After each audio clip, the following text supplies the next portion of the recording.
वालेकुम प्यारे बच्चों, कैसे हैं आप लोग। आपने अभी हमारी दूसरी वीडियो तो देखी होगी जिसमें हम बात कर रहे थे खुर्दबीन जानदार के ताल्लुक से।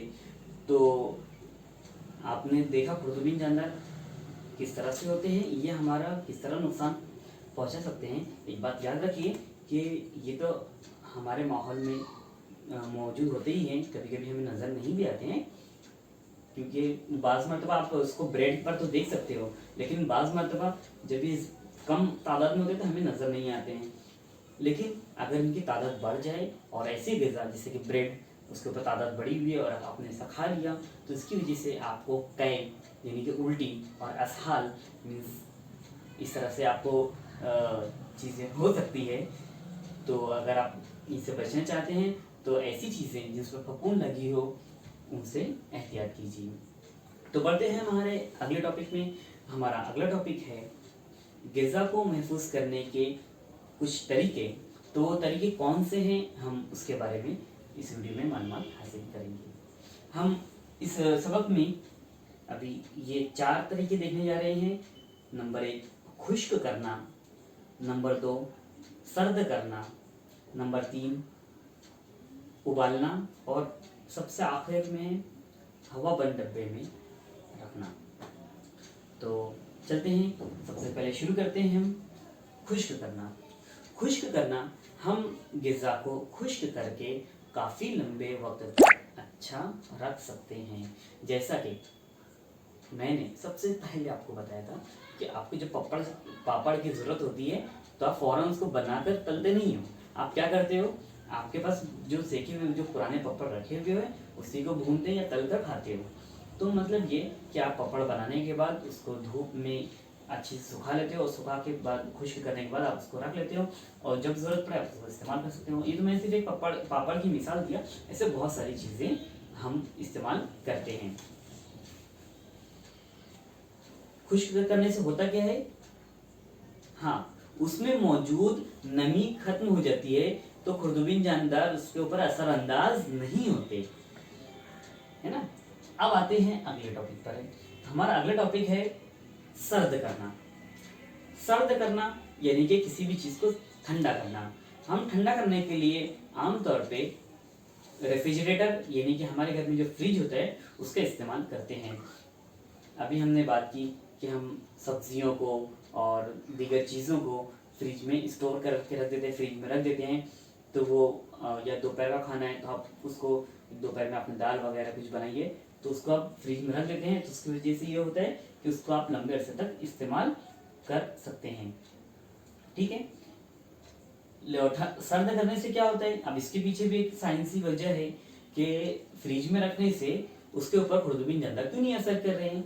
वो होता यह है कि फ्रिज का दर्जा हरारत कम होता है, यानी कि टेम्परेचर लो होता है, वो ठंडक ज़्यादा होती है, तो उसकी वजह से उस माहौल में खुर्दबीन जानदार की तादाद नहीं बढ़ती और वो असरअंदाज नहीं होते, इसलिए हमारी ग़िज़ा महफूज रहती है। अब आते हैं तीसरे टॉपिक पर। तीसरा टॉपिक है हमारा उबालना। हाँ, बिल्कुल सही, आप लोग भी घर में दूध को उबालते होंगे। दूध को अगर आप उबाल के नहीं रखोगे तो ये बहुत जल्दी ख़राब हो जाएगा। दूध को उबालने से क्या होता है, इसको एक ख़ास दर्जा हरारत तक उबाला जाता है, तो इसमें मौजूद जो भी खुर्दबीन जानदार होते हैं वो तो मर जाते हैं। उसके अलावा इसको ये जो है हमारे काफ़ी वक्त तक महफूज रह जाता है। इसको आप अगर 12 घंटे के लिए रखना चाहें या उससे ज़्यादा रखना चाहें तो आपको दोबारा से उसको गर्म करना है, ठंडा करना है, तो वो दोबारा से अच्छा रह सकता है।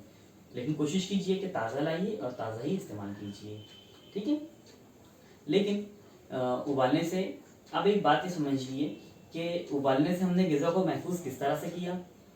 ग़िज़ा हमारी क्यों महफूज हुई, उबालने की वजह से ये हुआ कि उसका दर्जा हरारत बढ़ गया, उसका टेम्परेचर हमने बढ़ा दिया, उसको उबाल दिया, तो उसमें मौजूद जो भी खुर्दबीन जानदार थे वो खत्म हो गए और वो जो है उसमें नशो नुमा नहीं होने की वजह से हमारी ग़िज़ा काफ़ी अरसे तक महफूज रहती है। अब देखते हैं हमारा full and final last topic जो है हवा बंद डब्बे में रखना। तो हवा बंद डब्बे में रखना, ये हवा बंद डब्बा मतलब इसको हम डब्बे की सूरत में भी रखते हैं। आमतौर पे आपने देखा है कि बच्चों के दूध के पाउडर वगैरह वो हवाबंद डब्बे में पैक करके आते हैं, और वो उसकी एक्सपायरी की एक मुद्दत दी रहती है कि आप 1 साल तक इसे इस्तेमाल कर सकते हो, 1 साल के बाद ये आपको नुकसान पहुंचा सकता है। इस तरह से मैंने एक मिसाल आपको सबसे पहले दी थी वेफर के ताल्लुक से, कि पोटैटो चिप्स यानी कि आलू के वेफर आप लोग खाते होंगे।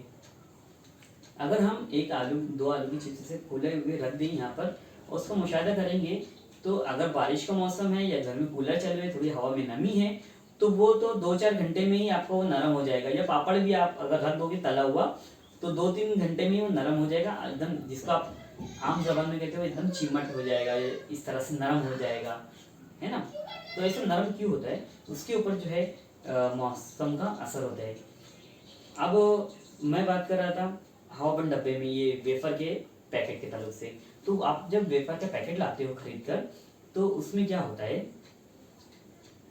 वो वेफर के पैकेट डालने के बाद उसको पैक कर दिया जाता है कि बाहर की हवा उसके अंदर नहीं जाती उसके अंदर, और कुछ मखसूस उसके ऊपर जो ट्रीटमेंट किया जाता है ताकि उसके अंदर से खुर्दबीन जानदार उसमें असरअंदाज ना हो। तो इस तरह से हम हवाबंद डब्बे में रख कर भी हमारी ग़िज़ा को महफूज कर सकते हैं। अब कुछ भूल रहे हैं आप लोग, हाँ, इसके पीछे साइंसी वजह क्या है, हाँ बताइए।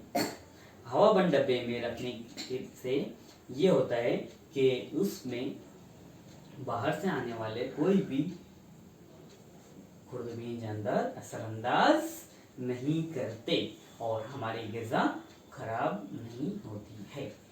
तो इस वीडियो में इतना ही, मिलते हैं अगले वीडियो में, तब तक के लिए अपना ख्याल रखिए, शुक्रिया।